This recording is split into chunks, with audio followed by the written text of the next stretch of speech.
Kalau mau bicara secara objektif, yang disebut makar itu adalah Megawati Soekarno Putri. Ketika Gus Dur memerintah, Gus Dur sudah mengatakan memilih Khairuddin Ismail sebagai Kapolri. Tapi Mega melakukan insubordinasi pembangunan terhadap presiden. Dia melakukan apa? Yang dipilih ada Bimantoro. Kemudian dia pecah belah lagi TNI Polri. Montongnya yang namanya waktu itu Jenderal Mizar sebagai KSAD, saya ingat sekali karena saya ada di istana waktu itu sama Gus Dur. Itu moncongnya sudah diarahkan ke istana. Itu yang namanya makar, unsurnya masuk.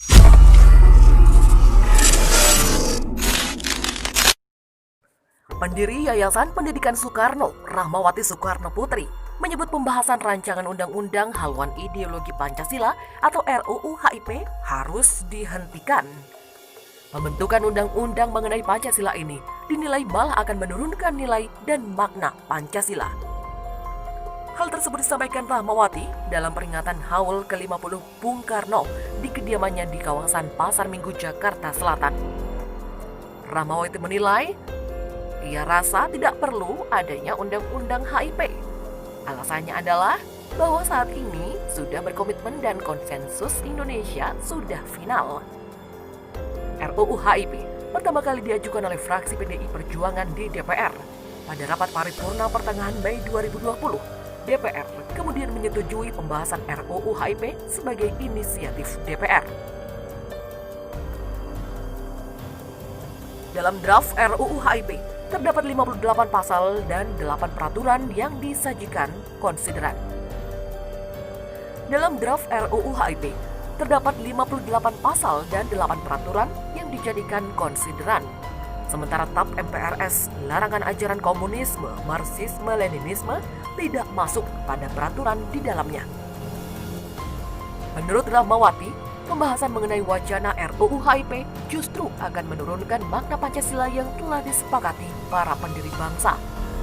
Lantas ia menanyakan, lantas untuk apa membuat undang-undang lagi? Dan itu mendowngrade Pancasila maupun Undang-Undang Dasar 45. Inilah yang menjadi masalah. Jadi, ia pribadi menolak karena hal ini bertentangan dengan apa yang dikatakan oleh Bung Karno. Putri Soekarno itu juga menilai wacana pembahasan RUU HIP ini memiliki agenda terselubung. Malah menurutnya, jika RUU HIP diloloskan menjadi undang-undang, maka aturan tersebut justru akan memecah belah NKRI. Sementara itu, Rahmawati juga menyoroti sejumlah pandangan bahwa RUU HIP ini menjadi alat untuk memperkuat legalitas Badan Pembinaan Ideologi Pancasila atau BPIP. Selama ini, keberadaan BPIP diatur dalam Peraturan Presiden Nomor 7 Tahun 2018 tentang BPIP. Ketua Dewan Pengarah BPIP diisi oleh Megawati Soekarno Putri yang juga merupakan Ketua Umum PDIP. Keberadaan BPIP diatur kembali dalam draft RUU HIP. Dengan demikian, Perpres Nomor 7 Tahun 2018 kemungkinan besar tidak akan berlaku lagi jika RUU HIP disahkan menjadi undang-undang. Mengenai BPIP, dalam RUU HIP diatur mulai dari pasal 43. Belait tersebut menyatakan bahwa Presiden membentuk BPIP dan BPIP bertanggung jawab kepada Presiden. Tugas BPIP diatur dalam pasal 44 RUU HIP. Tugas BPIP dalam pasal terdiri dari 5 poin. Kemudian kewenangan BPIP diatur dalam pasal 45. BPIP memiliki 3 kewenangan dalam pasal tersebut. Menurut Rahmawati, seharusnya BPIP tidak diperlukan. Jika nanti maunya hanya bikin tambal sulam saja, maka semuanya tidak akan menjadi jelas. Menurut Rahmawati, yang diperlukan saat ini bukan lembaga seperti BPIP, melainkan mengembalikan Undang-Undang Dasar 45. Ia menegaskan pemerintah seharusnya menguatkan pemikiran Pancasila dan Undang-Undang Dasar 45. Ketika pembahasan RUU yang diajukan PDI Perjuangan itu dibatalkan, namun saat bersamaan DPR menerima RUU Badan Pembinaan Ideologi Pancasila atau BPIP yang diusulkan oleh pemerintah. Sulit menghindari kesan bahwa RUU BPIP ini hanya sekedar menggantikan RUU HIP. Sebagai langkah kompromi, keberatan kelompok penentang RUU HIP diakomodasi di RUU BPIP. TAP MPRS nomor 25 /MPRS/1966 yang melarang ideologi komunisme dimasukkan sebagai pertimbangan dalam RUU ini. Lalu, istilah Trisila dan Ekasila yang ada di RUU HIP tidak lagi dicantumkan di dalam RUU BPIP. Skenario membatalkan RUU HIP dan menerima RUU BPIP ini di sisi lain menimbulkan persoalan baru. Pendiri Yayasan Pendidikan Soekarno, Rahmawati Soekarno Putri berpendapat RUU BPIP ini adalah langkah abal-abal yang menabrak tata cara penyusunan undang-undang. Menurut Putri Bung Karno ini, RUU BPIP adalah pesanan politik khusus untuk memberikan landasan hukum yang lebih kuat bagi BPIP yang didirikan oleh Presiden Joko Widodo melalui penetapan Presiden nomor 7 tahun 2018.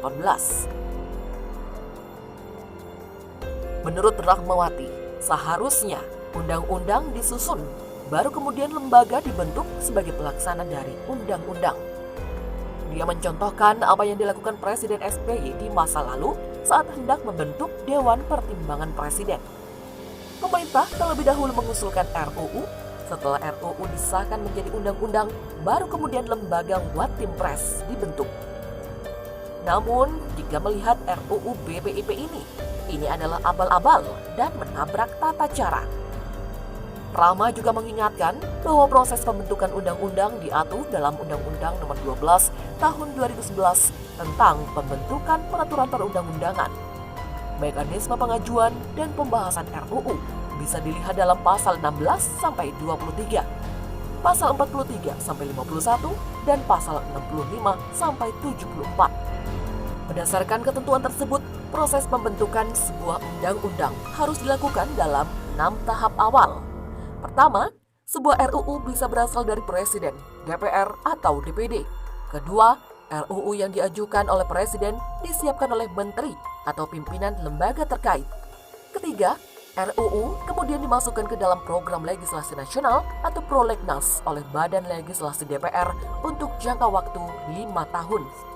Selanjutnya, keempat, RUU yang diajukan harus dilengkapi dengan naskah akademik kecuali untuk RUU Anggaran Pendapatan dan Belanja Negara, RUU Penetapan Peraturan Pemerintah Pengganti Undang-Undang atau Perpu menjadi Undang-Undang, serta RUU Pencabutan Undang-Undang atau Pencabutan Perpu.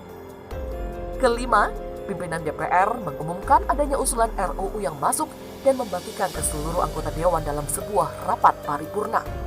Dan terakhir yang keenam, di rapat paripurna berikutnya diputuskan apakah sebuah RUU disetujui dengan perubahan atau ditolak untuk pembahasan lebih lanjut.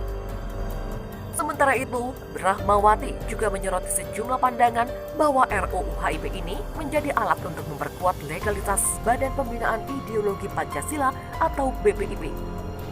Selama ini, keberadaan BPIP diatur dalam Peraturan Presiden Nomor 7 Tahun 2018 tentang BPIP. Ketua Dewan Pengarah BPIP diisi oleh Megawati Soekarno Putri yang juga merupakan Ketua Umum PDIP.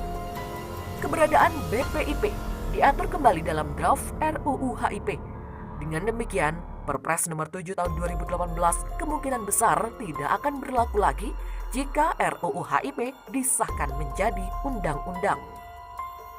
Mengenai BPIP, dalam RUU HIP diatur mulai dari pasal 43. Belait tersebut menyatakan bahwa Presiden membentuk BPIP dan BPIP bertanggung jawab kepada Presiden.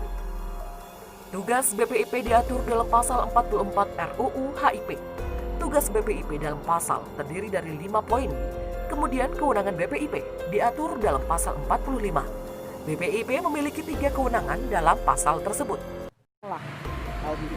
Karena ini bertentangan dengan apa yang dikatakan oleh Bung Karno, itu sudah selesai.